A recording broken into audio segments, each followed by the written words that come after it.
What's going on, everybody? Welcome back to the Weekly Wizard Podcast. I'm Brett with my co-host Warren, and today we are talking comics.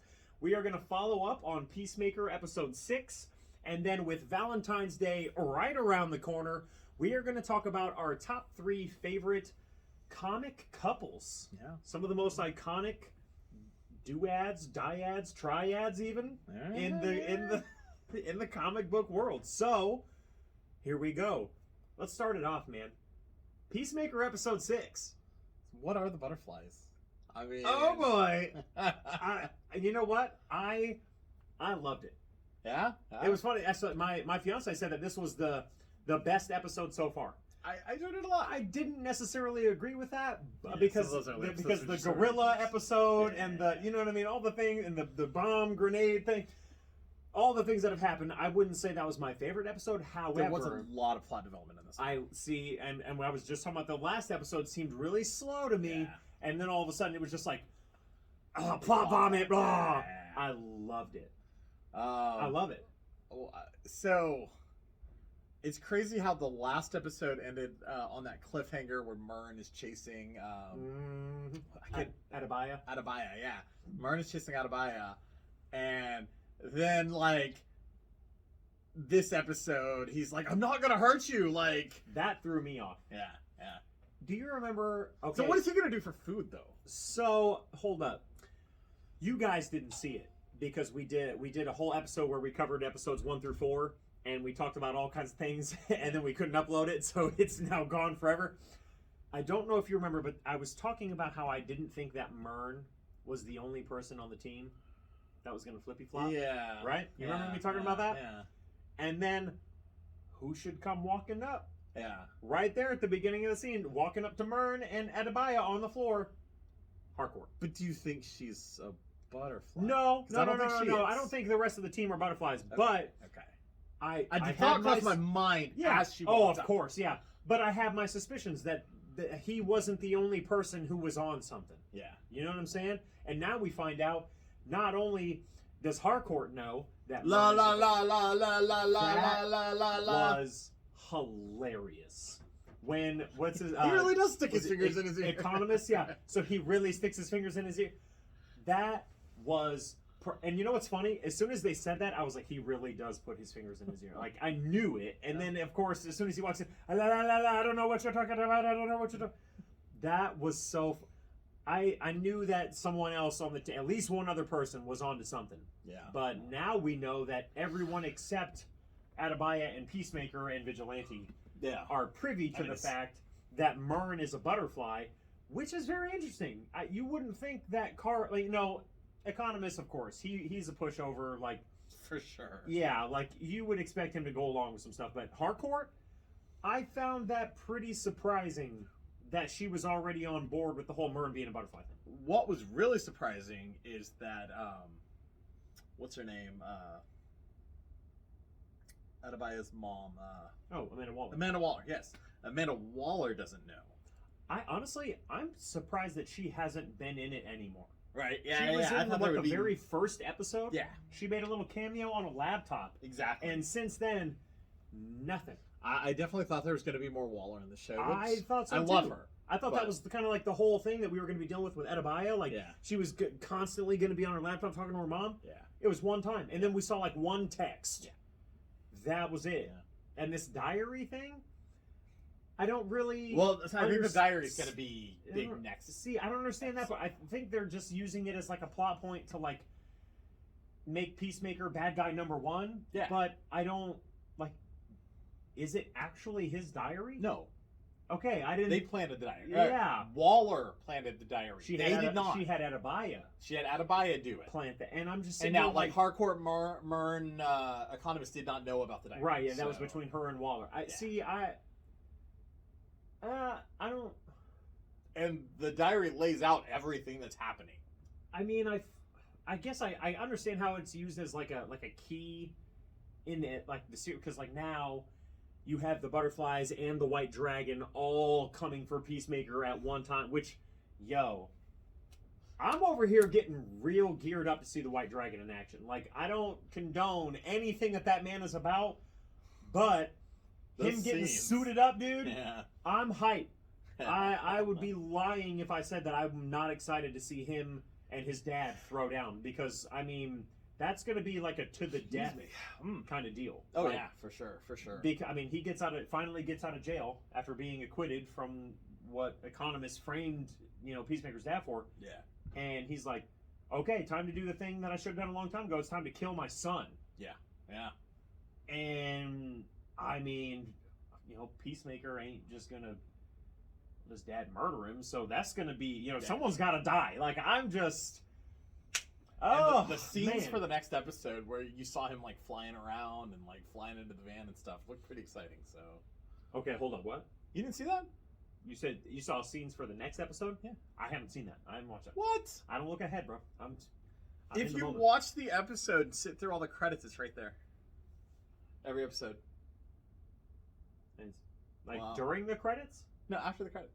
If you sit through Oh, they the always entire do an credits, after credit scene. Yeah. I didn't. After the after credits scene, there's a next week on. We didn't watch that one this week. Wow. Wow. I have literally watched every post-credit scene. Yeah. And okay, now I remember why. Last night is when I watched it. We literally had two shows we were going to watch, Book of Boba Okay. and Peacemaker. We watched Peacemaker first. As soon as the credits start rolling, I was like, okay, let's get into Book of Boba Fett. So you didn't even watch the after credit scene? No. The after credit scene wasn't. It was weird. It was that cop, the boss, whatever, that killed the three. Yeah, the weird, creepy, tall, thin man. Yeah. So he's just like over one of their bodies. Like, I can't remember what he was saying. He was saying something and like. Was it something about the Hamburglar? No, but that was funny. Dude. Okay, so he's the actor. If you've seen Twilight, No, I've never seen Twilight. that's a shame. Those are actually good movies. He is one of the elder vampires. You want to tell you briefly my only experience with watching Twilight? I would love to hear your experience with all of So I used to work for Dish. And Yeah, I worked in a call center, and every now and again they would put on movies that were on pay-per-view and just play it all day. We couldn't hear it. It was just, we could just see it on the screen with subtitles or whatever. I've never read Twilight. I've never seen a Twilight movie. Great books too. So they throw the Twilight movie on the very last one, right? And I've got a TV right in front of my That's when it desk. gets real, man. And every time I sat, like, I was a team lead, so I was up helping people. But I swear to God, every time I sat down at my desk, it was just a bunch of people in the circle standing in the snow. And that was it.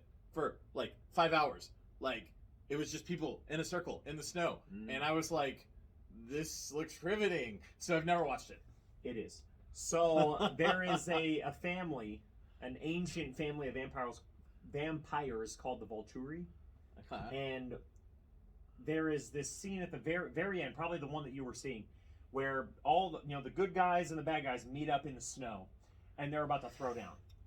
So Here's a throwdown. I just saw him standing in the snow for like every time I sat down at my desk, they're standing in the snow. The throwdown is the best part. So there is a part where that dude, the tall, creepy thin man, he's one of the Volturi, and they all wear long, dark black robes, and they have long, beautifully well-oiled hair and whatever. And at one point, these two werewolves, giant werewolves, come at him from both sides, and this isn't even going the way you think it is. It's not like he just totally owns them. No, he literally looks over at both of them and he goes, finally. And they both come from the side and they take him out in half in both directions, dude. He was just so tired of being alive that he just gave up, dude. He's just like, okay. Like he was just ready to go. And that's the only reason I know this dude as an actor is I feel like I've seen him before somewhere. I'm telling you, it's from that scene in Well, I've never. Okay, but Christopher. I love that guy. Heyerdahl is his And name. as soon as I saw him, I was like, oh my god, it's the finally guy. It's him. And I really am super creeped out by him in this show. Oh, he's gonna be way creepier in the next episode. I genuinely enjoy I've never seen anything him this as guy's that been in. Volturi dude, and I've been enjoying him in this show, but he's also been kind of giving me weird vibes. But after this episode, he has given me super duper next level, like creepier than Vigilante, and Vigilante's all like rock solid for murder and like just destruction, and which is hilarious because he's such a nerd. But he is giving me really creepy vibes, dude. Like, I've never seen anything that this guy's been in. I mean, I'm sure he's been in plenty, but Oh, he's in Minority Report. Oh, that was a TV series, not the movie. I've seen the movie. I've never seen the TV series. nice. But Falling Skies. I did watch that. He's only in one episode. that scene where he offs those cops, and then the other two cops come up, and they're like, "What happened?" And he's like, "Oh yeah, guy in a black suit and a red tie and a black mask and a fedora." Like, that was creepy. Just the way he delivered it, And you know, like creepy. he wasn't even a butterfly yet either. Yeah, no, he's just a dude. Yeah, I thought he was a butterfly at that point. I thought he was like too. a butterfly on Mern's side. But apparently, and see, that's what's really weird is he's just Apparently, Mern's the only one that's on his side, which makes me think that and he's the bad guy. let's talk about Goff Yeah. for a second. We finally get a name and like a whole personality. Peacemaker has been keeping this little butterfly in a jar for like 3 episodes now. He draws the peace sign with the honey. That was next, and I'm also sitting here thinking like, how are you gonna wait till now? Yeah. To do that. Yeah. You know what I'm saying? Like, he's been in a jar for 3 episodes, and he Tap once for just yes, now, tap 2 for no. it's just now discovered that this thing is totally cognizant, knows what you're saying, can respond, can draw. What the heck? Like, I don't even. The questions Vigilante kept trying to ask too. Is your favorite color teal? No. What is your favorite color? It's a Yeah. yes or no Yes or question. no questions. There's only 2 rules to this. I love how Vigilante's like, how can I follow the second rule? He's like, you seem really angry right now. And he's like, ah! He just yells at him. Ah! I relate too hard to the insanity to which Vigilante pushes Peacemaker to. Yeah. I love how Peacemaker isn't even that crazy. It's literally Vigilante's idiocy and unacceptable comments and questions that push Peacemaker to his absolute limits of being a human being. And he just can't even be a human being. Like, his response to Vigilante was just screaming in his face. Or the part with the phone. Yeah. Where Vigilante chucks his phone out of the window, and he's like, they can trace those things, bro. And he's like,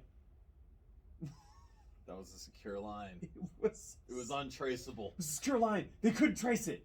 I had tons of really cute pictures of Eagly on there. And he's like, oh, Peacemaker, sorry, Eagly, I'm so sorry. Oh,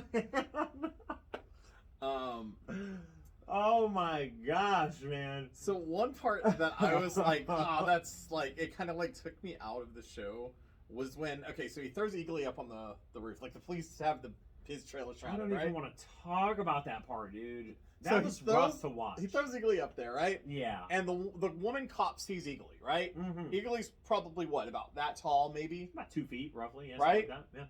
Yeah, so are John Cena's biceps. I mean, if John Cena is up there on this roof, they're gonna see him. When he's hiding in the tree, this is a mountain of a man. Like, his biceps are like this They're big like around. bowling balls. Yeah. Yeah. Yeah. They can't see him on the other side of a tree. I- Really? Really? really- And he's wearing like bright red and silver. Bright silver. Really? They don't see him up on the roof and in the tree? What really did it for me is that, like, every episode it kills me. And it does. True, I agree with you. It pulls me out just a little bit, man. Yeah. Like, it's the sheer stupidity and like almost like 100% expected moments that happen because of the stupidity of some of the characters. Like, and that's a perfect example. Like, Peacemaker and Vigilante are literally up in a giant tree. And they're hidden, they're shrubs, you know, there's branches and whatever, you know. And for some reason, and this is the part that really pulled me out of it. For some reason, Eagly's on the roof next to them, and with all these cops around, Peacemaker feels the need to call out to his bird friend. Yeah. And be like, hey, come here, or whatever. Like, just let your bird be there. Yeah. Who cares? Yeah. Or better yet, why are you in a tree? Yeah. Why aren't you just Whistling. laying down on the roof? Yeah. Where no one can see. They obviously can't see you. You might as well just lay there. He did such a great job getting everyone out through the top of the roof, and at the last second, and even closing the roof window top part, and they could have just laid there like this. They could have just because there's like a big like gap thing around the whole roof where you can't see on top of it. But then there's no plot development. How do they get the car? How do we find the sheriff? There are just times, and even a writer as great as James Gunn can have moments like that. I mean, hell, that's even like Spider-Man No Way Home. When Spider-Man and Green Goblin are on Captain America's shield in the river at the very end of the movie, and they're fighting, and there's that one moment where Spider-Man does that way over the top, like quadruple, triple flipped power bomb thing, and you can clearly see that there was a lot of wire movement involved. And I'm just like, did you have to you really couldn't have just CGI'd that part to make it look normal? Like, same thing with that rooftop thing. Like, why are you whistling to your eagle? I can't even do that. That was me whistling without my finger. I can't do the whatever that is. I would just whistle. Like, I can't whistle. But the question is, why are you whistling? And then cops all over the place. Even after that, like, I love how they felt the need to, like, oh, let's just keep moving through the trees. Like, stop doing what you're doing. Yeah. Like, you're obviously not gotten caught yet. Dude. Keep moving, you're gonna get caught. And I thought it was. Obviously, it was hilarious how Vigilante couldn't step from one branch to another, slips, falls 30 feet, just like this, literally arms and legs straight up, and he just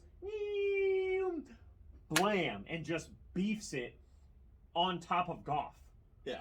Which he taped to his back so he could have his hands free, bro. Yeah.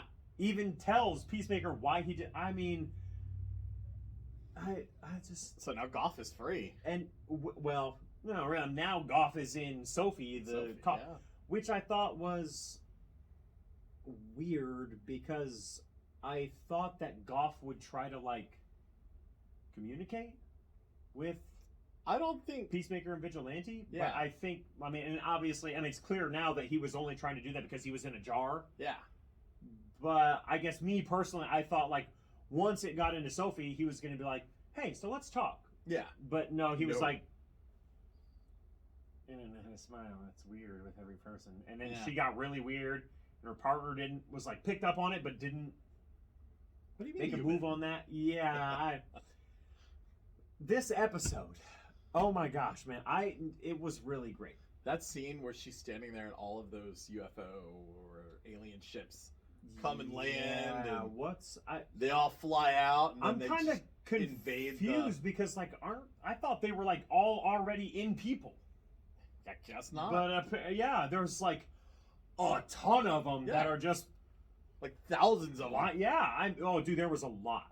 Like that was weird. That scene where she walked into the police station and they just everywhere. I mean, and now at the end of the episode, you have this whole police force of butterflies, literally a police force of butterflies, and the White Dragon, his dad, and all his people. They're all top. Target numero uno is Peacemaker, and they're coming for him. Yep. And where's Peacemaker going to be? Say what? They're out going to try to kill that cow. I can't wait to see what the cow is. I loved how it led to the intro dance. It's like he looks at everybody. He's like, "So there's a. Do you really want to? She's like, a cow. He's like, so there's a. Do you really want to do? I'm really interested to see if it's just like a normal cow, I if it's doubt like it. a It's probably some space alien giant big bug thing. maybe, or Unless it just be a maybe cow. I was about to say it would be equally as funny if it's just a Cow and they're milking it. It's run-of-the-mill like honey coming out of it. dairy cow who's just like, "Mrrr," like just hooked up to a tube. That's just either way, I'm going to enjoy it. So But- yeah, they're on the way to the cow, and everybody's after them. And they don't even know that everybody's after them. Like, Well, didn't they watch the press conference with the cops? they did. So they know that. They don't know about the dad though.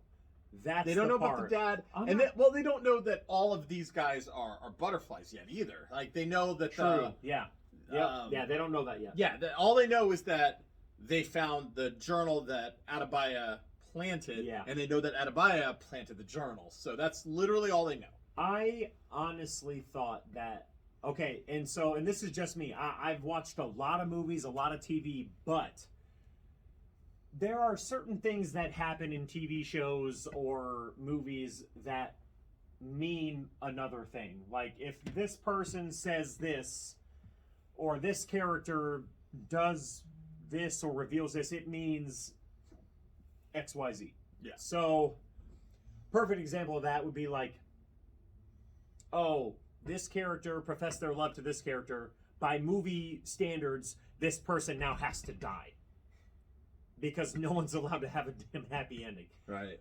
This is exactly how I feel about Harcourt revealing to Peacemaker that her name is Amelia.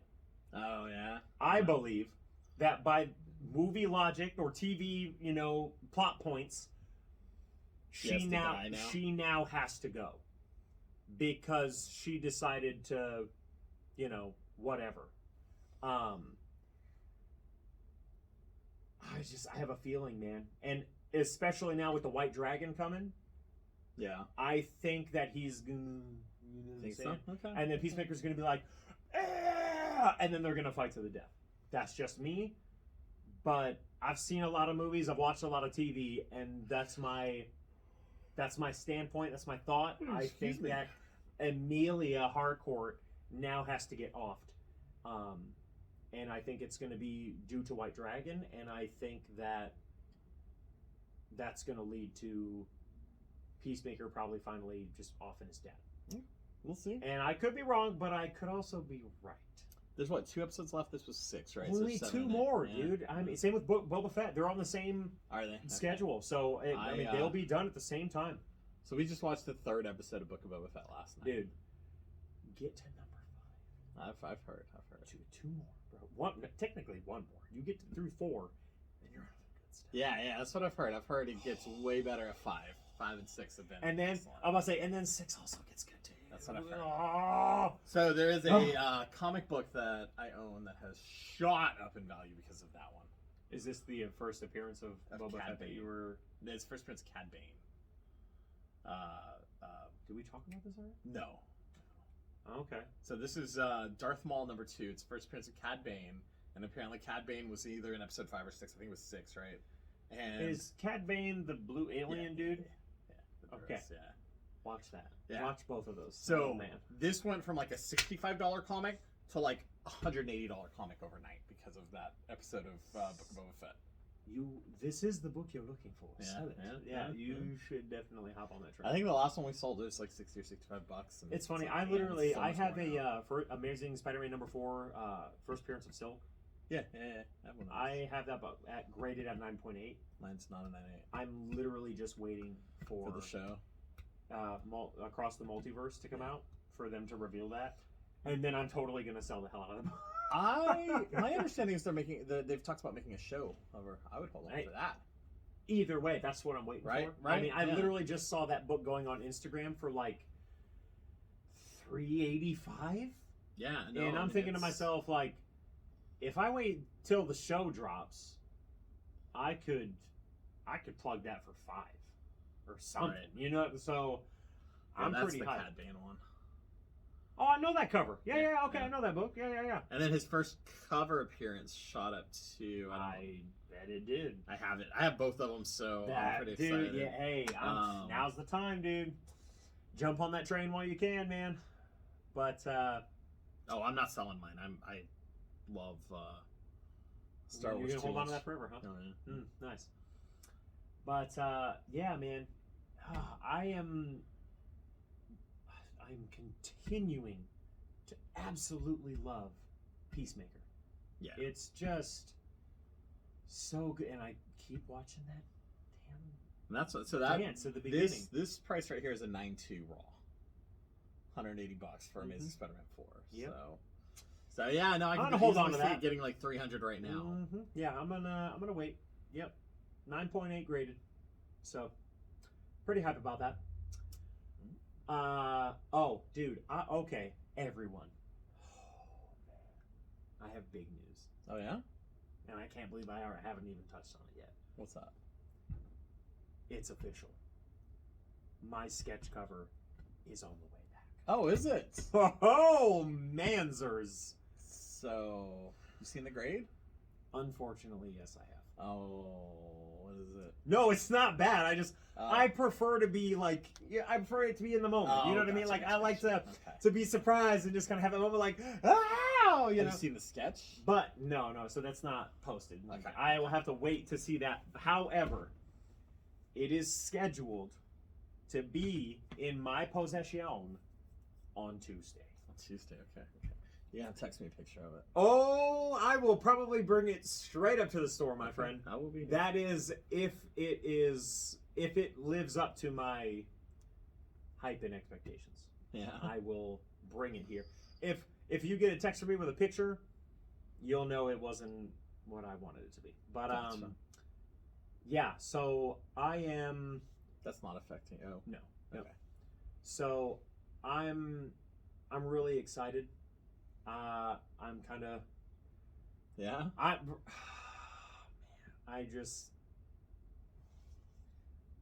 so I nervous. know. You told me how much you spent on getting this done and all that, so I can only imagine. So nervous, dude. I can only imagine. You know, An original Jim Lee sketch. I I mean, know. whatever it is, it's honestly freaking cool. And this is me just being really honest here.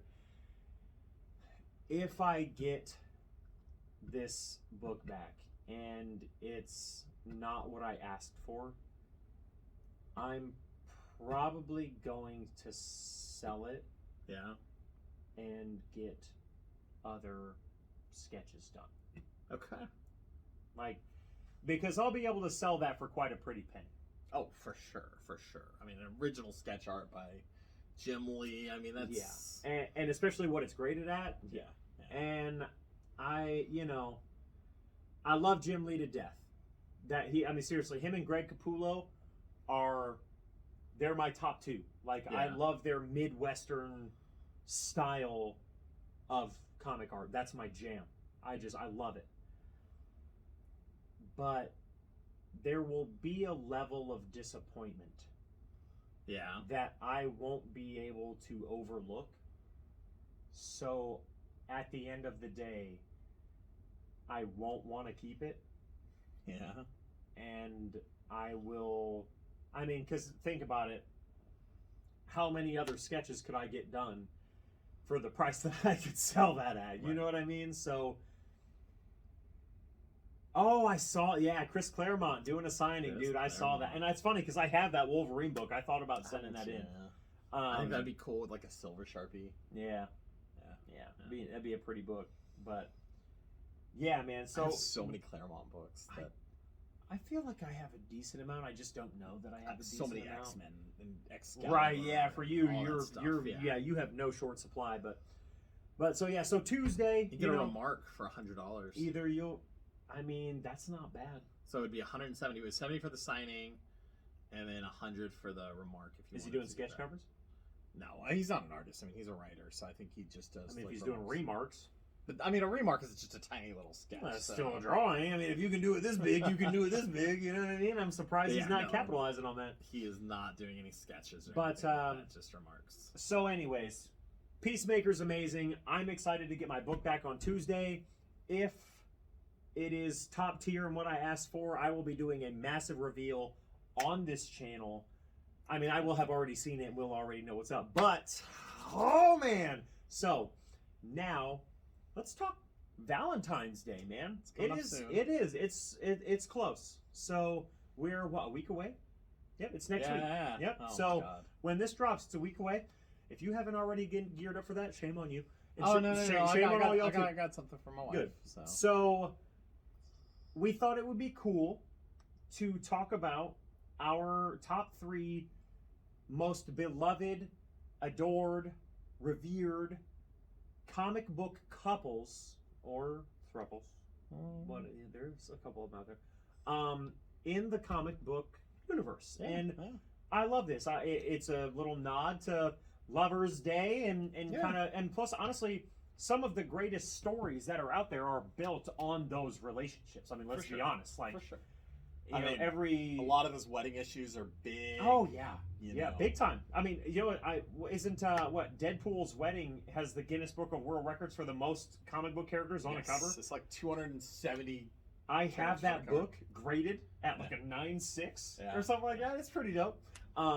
So we're gonna do top 3. Well, as we usually do, we'll start at the bottom, work our way up. Do you want to? Sure. Okay, you go ahead and kick it off, my man. So, you all know I'm a big X-Men fan. And so Cyclops and Jean Grey have been married in the past. And Wolverine has always had a thing for Jean Grey. Oh, Well, shoot. now that we're in the age of Krakoa, where nobody dies, We're in the and age of everybody's something. immortal, they all 3 live on the moon together in this just polyamorous relationship, and it's beautiful. And they're not fighting. Wolverine and Cyclops are bros now. It truly is and beautiful. It is. It's Really, it's like, think beautiful. about it. I mean, for the last 20, 30, 40 years, Wolverine has been slobbering over Jean Grey. Pining for her. And Cyclops and Wolverine have absolutely hated each other. And gone at it. They've gone at it, yeah. For sure. And in the day and age that we live in, polyamory or open relation, all that stuff has just become More we call it accepted, yeah. mainstream. Yeah. Really, like, it's everywhere. Yeah. Like, it's a thing. And to see it so, I'm gonna say so perfectly represented, it couldn't have been used in a better way for a better throuple. Like, Yeah. No, Ex- it's like- great.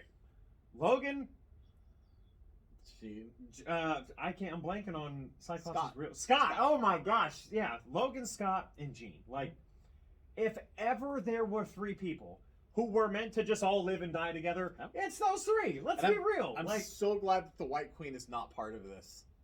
She's such a... okay, I don't know all the. I know there's a little Okay. something going on. I don't know all After the details. Jean died, Scott married the White Queen. Okay, I knew Yeah. that it was between her and Scott. I wasn't Yeah. 100% sure of the details, but okay. So I'm very glad that she is not part of this. Scott, Jean, and Logan are... I'm gonna have to agree, and it's funny because I don't even know that much about this, but I know that is just. I loved how the way they told us was literally by a floor plan Yeah. of their rooms. Yeah. Like, you literally just see oh, hey, this is where everyone lives, and people are like, oh, that's Nightwing's room, and oh, Nightcrawler's room or whatever. Oh, that's Storm's room. Oh, that's Xavier's room, and oh, that's Jean Grey and Cyclops' room, but it connects to Wolverine's room. Yeah. And they're on the moon. Let's not forget that. They're on the moon. They live on the moon. And they're on the moon. Yeah, the 3 of them live on the moon together, and their kids. Their kids live with them. Cable lives there. Hope Summers lives there. love Or it. Rachel Summers lives there. Sorry. I think it's great. Yeah. They got the kids there, and That is a great. And now it's such a big deal because it's the thruple, and now it's official, and it's just the world was taken aback when that was revealed, and I love it. I think it's great. Yeah. I would have to say that is a very good number 3 choice. Yeah. Okay. So it's funny that your number 3 was a triad because mine is also a triad. Okay. Not in the same sense though. So my number 3 is the relationship between the personification of death, Thanos, and Deadpool. Yeah. So, for those of you who do not know, for those of you who only know the MCU version of Thanos, in the original story of the Infinity Gauntlet, the whole reason that Thanos decides to wipe out half of existence is for death. So death it takes the form of a woman, a skeleton woman, that Thanos is absolutely infatuated with. Yeah. And his whole goal is to please her and show her that he is worthy of her reciprocated love. Like, and to do this, to show this, to prove this, he decides to gather the Infinity Stones and off half of every life. Period. Yeah. All of it. As a gift to her. And so, spoiler alert, that's how it actually goes down. They had to change that in the movies because... How do you think that would have gone down had they done that for the movies? I don't think it would have been as well accepted. It wouldn't have been as well accepted, but it still could have been dope. It would have for sure. Like, for us comic nerds, it would have been dope. Oh, the way that they strung that out and the way that they had all this deep story woven in, they could have easily. Especially since they had a Deadpool movie. Like... They could have definitely done that. But anyways, so Thanos loves Death. Death does not love him back, and she actually takes offense to him trying so hard to win her love by killing half the universe. That's not what Death is about to her. And so, move over some timelines and some comics and some books away. Deadpool is immortal. He is incapable of death. He tried so many times. He's been murdered so many times. He cannot die. He always comes back, always rebuilds, regenerates, whatever. And Death loves that. Yep. Because he is the opposite of what she is. Like, and which is super interesting. I mean, it's what did they say? Opposites attract, right? Yep. And so there's this kind of, I don't know, it's weird to explain, but there's just this power vacuum going on between the three of them that, they all want to be, they all want to make it work, and it just ain't ever working. And I love the relationship between Thanos and Death, and I love the relationship between Deadpool and Death, because they are so vastly different, but they all involve the same three people. Yep. Did you ever read the Deadpool versus Thanos? It was like a 4-issue, 5-issue miniseries. I would love. I need to. It's a good one. But so that's my number 3. They are fighting over death. I mean, I need to read that. It was good series. I love it. I love that little power series. struggle. I think it's really cool that these two people, I guess I'm gonna call them people, are literally fighting for the love of death. Yeah. That's just so interesting to me. So that's my number 3. What's your number 2? So my number 2 is a couple that actually ended up not working out, but while they were, together. Bro, we shouldn't be talking about breaking up, bro. This is Valentine's Day, I know, bro. but so this one leads into my next one. So okay, fair enough. Kitty Pryde and Colossus. So That's a little awkward. It is, but man, they were so good together. Weren't they kind of illegal together? I mean, we're not gonna talk about that. I mean, they did start. Okay. Kind of. It is a very strong relationship. I will give you that. It was. It was for a very long time until right at the altar. Yeah. What? Yeah. What? Refresh my mind. Why didn't they? Kitty Pryde got cold feet. What a pansy. I know. But they were. It was X-Men Gold number 30. They were right there at the altar, about to get married, and she just phased. She ran away, which we'll talk about it in a minute, but leads to my number 1. So okay. I mean, I've always loved Colossus, and I've always loved Kitty Pryde. They're both great characters. They're both it's funny because they're not the main, X-Men, but they're right there on the outer precipice of that, and yet they are still such strong characters. They've both in the X-Men universe been lost before. So Colossus died of the legacy virus. Mm-hmm. His death cured the legacy virus. So one mutant had to die for the legacy virus to be cured, and he sacrificed himself. And then he comes back in Amazing X-Men, and Kitty Pryde just is beside herself. Like, this was the love of her life. He was gone. He died, and now she gets this second chance with him. Couldn't even be bothered to marry him. I mean, this was years and years later.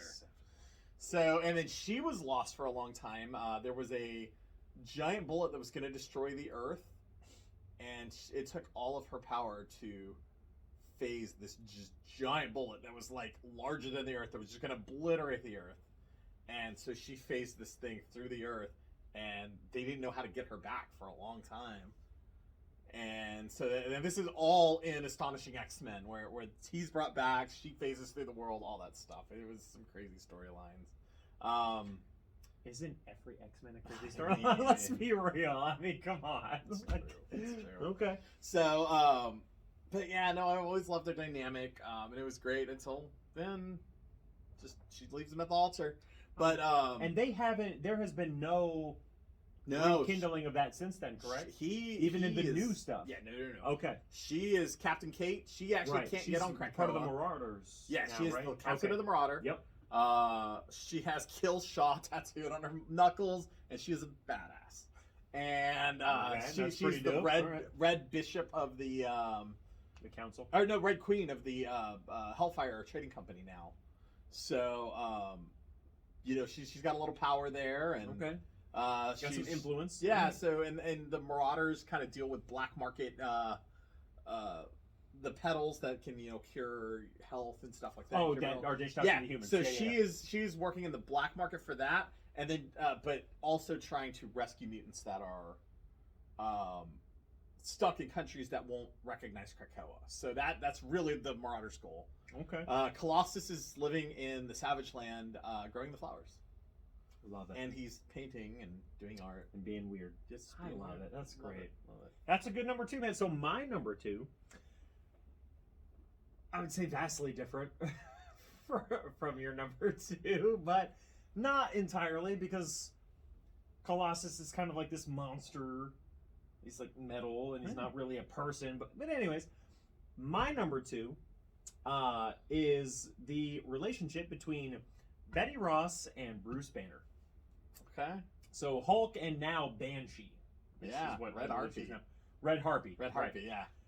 So I chose Betty Ross and Bruce Banner as my number 2 for the sheer magnitude of what that relationship actually has to look like. Yeah. Like, and also just, I don't know, just there's a little bit of connection. Like, there's this dude who's just a dude. Like, he's a nerdy science guy who sometimes, if he gets mad, turns into an enormous green rage monster.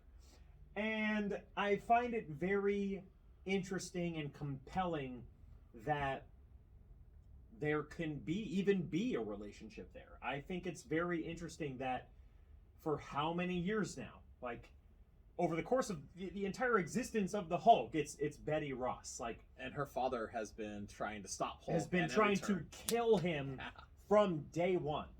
Like, talk about a crazy relationship. Like, imagine that the one that you love can just turn into something that doesn't recognize you, and you could just be like, that's. Well, now she's a gamma monster too. And now, but all the way up I don't know until how then, she became Red Harpy, but I don't either.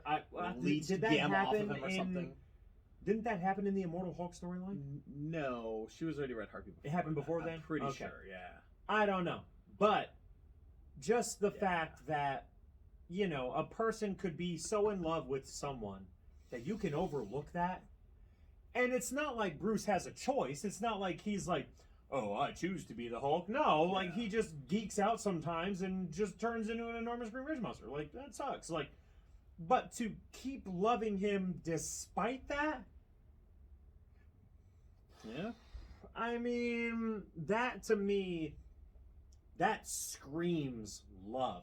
Like, I mean, seriously, like, if you can look past that in someone, like, in not to, like, tie it into something that it isn't, but, like, think of, like, an abusive relationship. Like, if you can look past that and love someone, one, the hell's wrong with you? But two, it is also obviously vastly different because, again, you know, Bruce Banner doesn't choose to be this monster. He just, you know, but the things that he has done when he's this monster are far worse than a human being could even imagine. For like, sure. he can level cities, man. Like, and he has. He's done it. Yeah. He has wrecked shop, dude. Yeah. And I mean, seriously, that's strong right there. Like, I really, and with her dad trying to murder him all the time. Like, don't get me wrong. You know, there's always a weird relationship between you and your significant other's parents. Yeah. You know what I'm saying? But that's next level. Like, if my fiance's dad was trying to murder me all the time, legitimately, we'd have some problems. Yeah. Like, no? you know, like, really have to be in love to stay in that relationship. I'm saying that, and see, and so that's why that's my number two. I believe that there is some love there that just cannot be broken. Like, that's real. Like, if you can love someone who turns into an enormous greed and rage monster, like, wow. Like, you love that person, you know? Yeah. So that's my number two. Now let's get into the nitty gritty. All right, so my number one is a couple that has been pining for each other for years and years and years, but they just could not be. And now they be. People don't think it be like it be, but it do. So, mine is the Southern Belle and the Raging Cajun. The Raging Cajun. I love that. So, Gambit and Rogue. So, for years and years and years, they, you know, wanted to have a relationship, but they couldn't because Rogue can't kiss, can't touch anyone. Can't do anything with anyone. In the alternate dimensions, like Age of Apocalypse, she had a child with Magneto. And, yeah, right?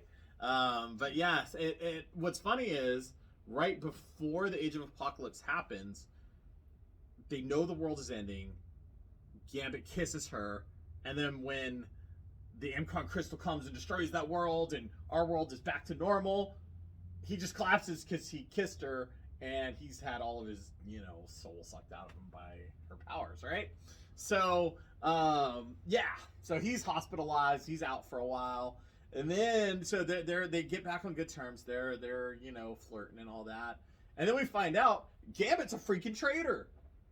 Gambit was the one that led the Marauders to the Morlocks that created the Mutant Massacre.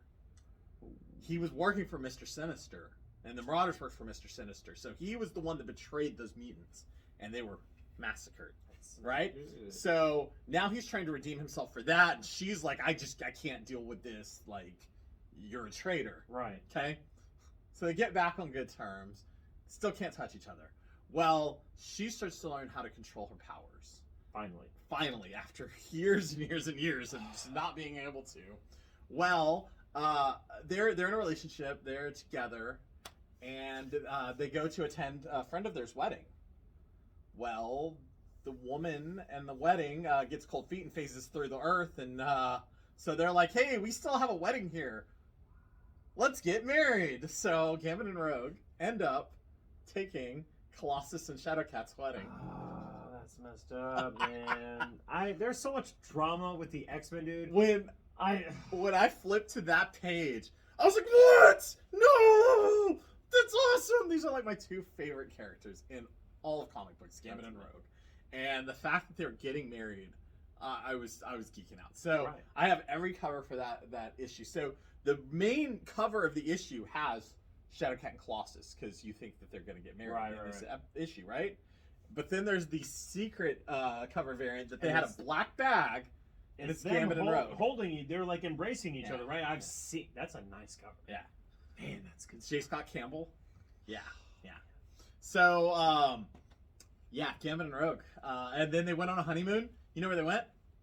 Outer space. I was about to say somewhere. Yeah, that's just off the. Yeah, no, they went to outer space, and then there was an egg.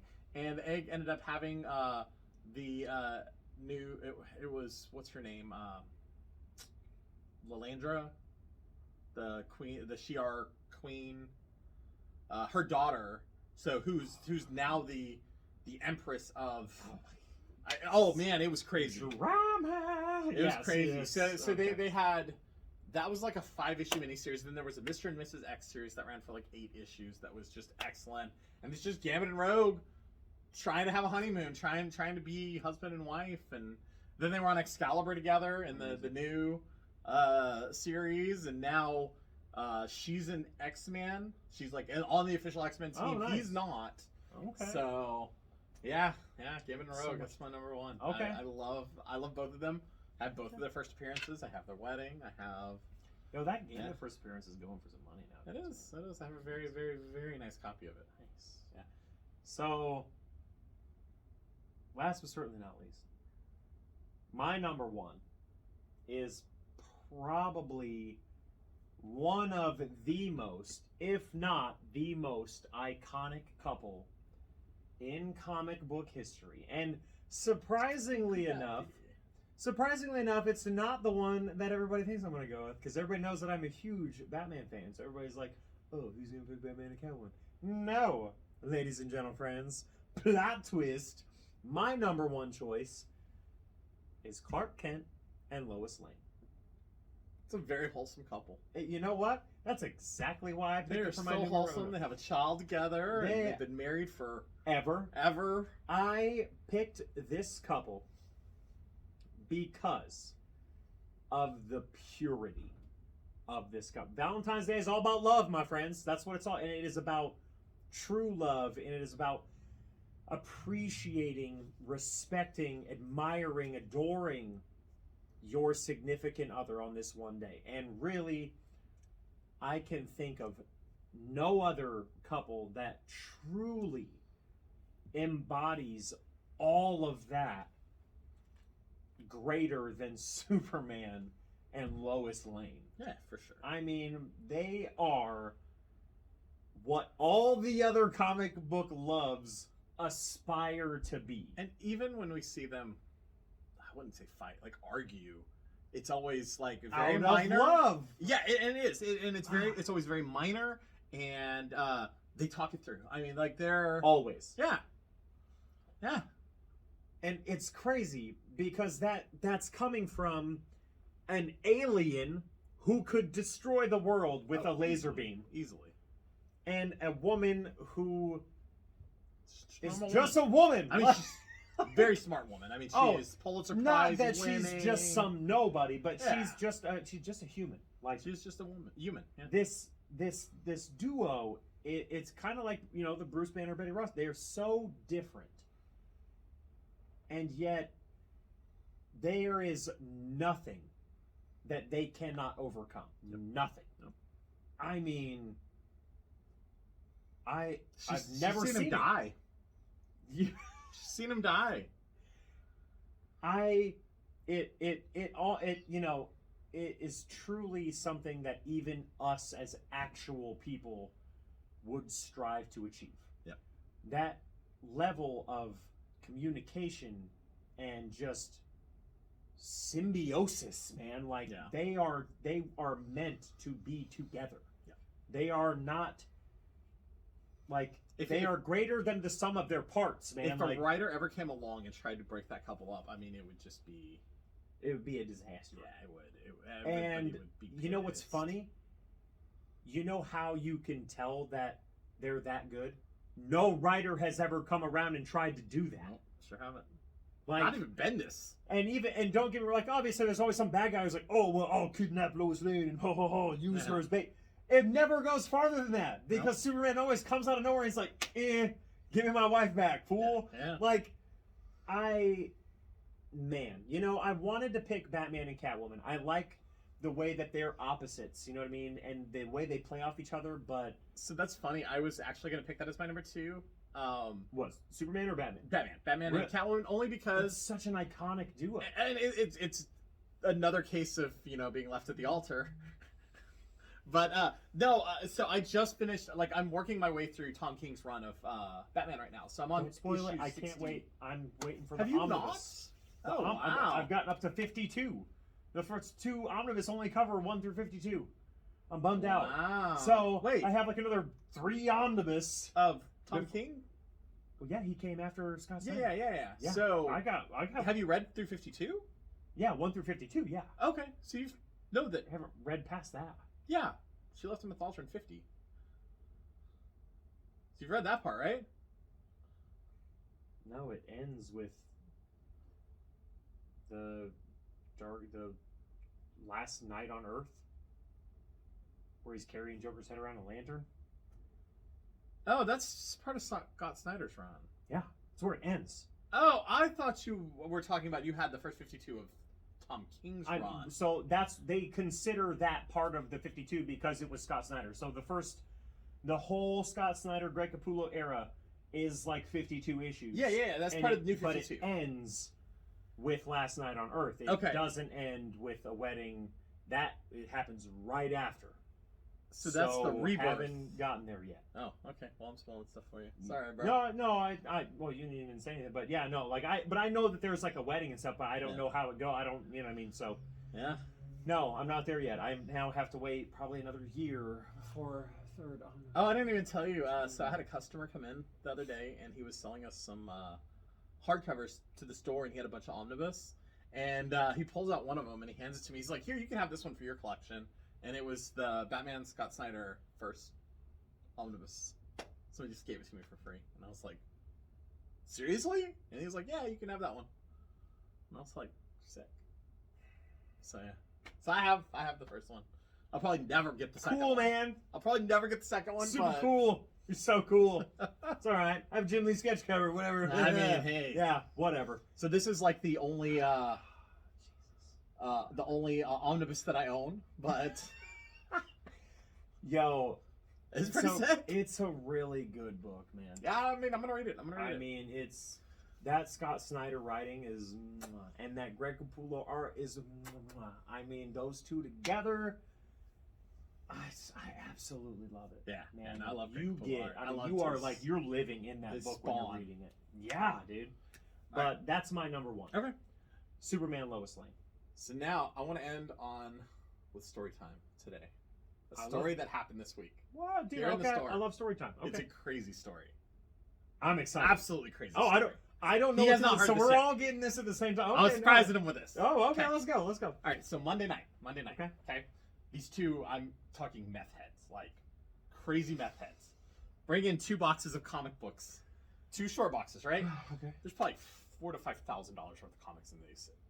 I offer $240 and they take it. I'm like, sick. Wow. Later that night, I'm at Walmart with my wife and we're shopping, and I get a text from a mutual friend that another friend's storage locker, who owns a comic book store here in town, his storage locker got broken into, and I was like, oh. So I have like on my phone I can access the cameras in the store and all that. So I access the cameras and I take a screenshot and I'm like, is this the people? And he's like, yes. So I get a call from the friend that got robbed, right? So the next morning he comes and picks up his books and like, hey, sorry man, like this sucks. If I see him again, I'll let you know. Okay, well Tuesday night they come back with 8 more boxes of comics. Okay. So I have Iris, one of the employees here, run to the back, call the police, and they left the boxes and they left. They went to go eat, and the police said that they can't come until they're here in the store. And so we're like, come on, what? man. What? So, that's so cheesy. I'm sitting here. Okay, so that's like 6 o'clock. 6:58 is when they show up. So we're watching on the cameras on the computers, and we see them pull up. I've called the owner of the comic books. So he is up here sitting in the parking lot. They've seen his face, so he doesn't want to come in. Okay. He also calls the owner of the storage building, right? And so they're both sitting out in the parking lot. Okay. And the meth heads come back in, and Iris runs to the back, calls the police again. So I'm having to entertain these people for it ended up being about 12 minutes, but let me tell you, it felt like an hour. My heart is racing. Like, I don't know if these people have a gun. These are meth heads. Real. Yeah. Oh, come on, man. So the police officer walks in. I'm sitting over here. I get up and I'm like, they're over there, and I leave. So he goes and he tries to cuff the guy. He's like, turn around, put your hands behind the back. Dude starts to comply, and then he starts fighting the cop. And they In start the fighting. store. Yes, they knocked over a whole bunch of stuff, and dude got away. Dude runs out the door, gets away with a handcuff on his wrist. So me and the owner of the comics come back in. I ran out the door when they started fighting because I don't want any part in this. I'm not getting shot over comic books. You call yourself a nerd? I No, I'm mean, kidding. I am not getting shot by meth heads. Call over comic yourself books. a comic store runner. Anyways, carry on. So I run out. Chris is out there, or the guy that owns him. Sorry. Okay. And so we come back in, and the woman is like, "What's going on? What's going on?" And I'm like, "Well, that storage unit y'all robbed is a friend of mine's." And she's like, "Oh my god, I'm so sorry, I'm so sorry." And then she runs over here, tries to grab her purse, and then bolts out the door. And me and the other guy like grab her, and we're like, "No, you're not going anywhere." And so we hold her, and then the guy that owns the storage unit walks in, and he's this is just this giant bear of a man. I've never met this guy before, and he's got mace, and he just starts screaming at her, "Get out on the ground! Spread your legs! Spread your arms!" Yeah. So we ended up 8 police officers. And the dude got away. Dude got away. They got a call later. Yeah, he still had his handcuff on. And the dude, they got a call later that there was somebody laying in a backyard over in the neighborhood over here next to the store. But by the time they got there, he was gone. And then the next day, the cop came back in. He wanted to see the video to make sure he didn't use excessive force. And I'm like, I guarantee you didn't, but you know, I mean, it's cool that he was cognizant of that, you know. Oh, well, you gotta And yeah. so he wanted to see the video, record it, so he could write his report. And he was telling us that, so he's been on the force for 10 years. He's a supervisor, and they have to supply their own handcuffs. Like, he has to buy his own. He said there was a very expensive pair of handcuffs that he's had for 10 years. He's had since day one that he worked on the force. And yeah, lost his handcuffs to some crackhead, some meth head. So yeah, no, we had a very exciting week here at Wizards Asylum, Dude. and they still haven't caught him. I keep checking like the Tulsa County Jail, see if he's arrested or Right. whatever. She got booked in. Oh, and it's crazy. So they were here for like, me and Iris were here for like 3 hours after we closed, just filling out paperwork and all that. And she's sitting on the floor there, just singing like a bird. This is where the stuff is. This is all the units we've broken into. This is how much meth we smoked today. Like, it was crazy. She's like, I was talking to the cop about that, and I was like, do they normally? And he's like, no. And he's like, if I were a criminal, I would not want her anywhere near me. Like, she is The worst. yeah, the worst. So yeah, Yo, story time, dude. story time at Wizards Asylum. This was The weekly Wizard story time. I love it, dude. Oh We my need to God. make this a segment, dude. I don't think I'll ever have anything to top this. Oh is the no! problem. Don't talk. No, we're not trying to top it. Just something like I love that, dude. Something that happened in the store. That's oh my awesome, God. dude. Oh, I had no we still idea. have his MAGA hat somewhere. The cop knocked his MAGA hat I'm gonna off. hang it up somewhere as a souvenir. Oh I think my Trevor gosh, might have thrown dude. it away, but yeah, it was a camo MAGA hat, Oh my god! and I was like, wow. I still have the check too. I think it's He right. wrote you a check. No, I wrote a check. Like I spent 12 minutes writing this check. Oh, out. you were gonna pay them. Yeah. Oh, okay. Yeah, I was trying to make it look as real as possible. Yeah. So I spent like 12 minutes writing out That's this check. it. Yeah, I need to frame that.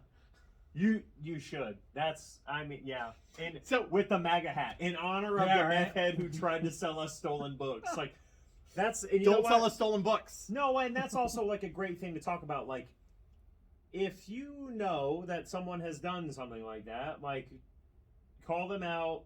You know what I'm saying? Like, or you know, if you suspect, or if your books have been stolen, tell local call the local comic Yeah. shops and tell them, because odds are I'm looking out for it. your thief is gonna go to a local comic shop and try to sell it. Like.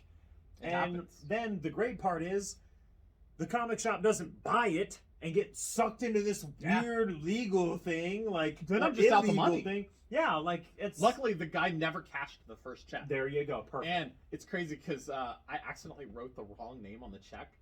I thought they said Justin, but it was Dustin. So it has Justin written on it. And so when she was here, we asked her, did he cash the check? And she's like, no, it's still in his pocket. The cop's response to that was so funny. He was like, how did y'all get a $240 check and not go cash it immediately to go buy meth? And she's mean- like, it was after 5. The bank was closed. I was like, It was wow. after 5, and the bank. I mean, they have 24-hour check cashing places, but whatever. They would have to lost some money on that. Dude. But yeah, no, and so they start going through her purse, and they find his ID in her purse, so he can't even cash his check. So we throw a stop payment, and yeah, we're not going to be out the money. I mean, that is an exciting tale to be told, my Oh friend. my God! Let me tell you, I was scared.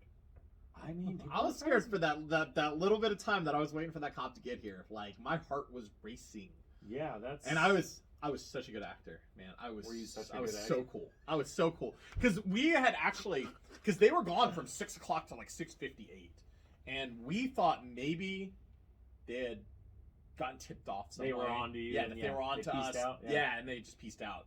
And then it's funny because they said they were going to get food, and then they come back and they're like, I was like, "How was your dinner?" And they were like, "Oh, we haven't actually eaten yet." So I wonder if they just went and smoked meth somewhere.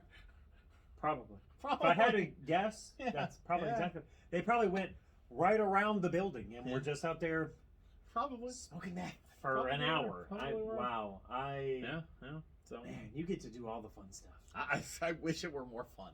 I mean, that sounds pretty. They've just out here wrecking shop in the shop and just. Oh man, Man, I'll entertainment. I'll show you the picture later of the. That's amazing. Yeah. That's well. You know what? I'm glad you're okay.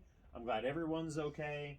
I'm glad. I hope they catch the guy. I'm glad they caught at least half of the dynamic Right, duo. right. You know what I mean? That's a start. So, Apparently, they had stolen stuff out of 7 units this week and 9 units last week at the same storage place.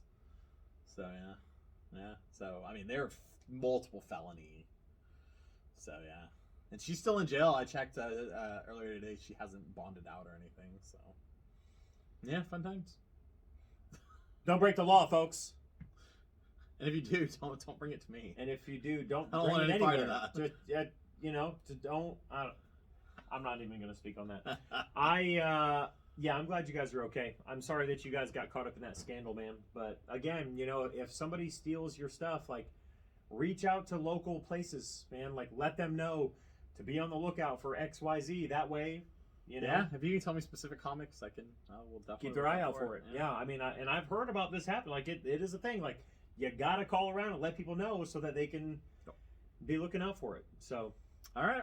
yeah, guys, that is another wonderful story time. We're definitely going to make this a thing. That is another wonderful episode of the Weekly Wizard Podcast. Don't forget to like and subscribe. As always, guys, you are amazing. Thank you so much for sticking with us. Next week, we're going to talk Not Peacemaker. not Peacemaker. We're going to have to Because of when push- we record it, I will not have been able to see Peacemaker at this point. So. Correct. So, well, it's okay. As you know, we're going to bring you some dope content. Okay, so stay tuned. I hope you guys have an amazing week, and we will see you next time.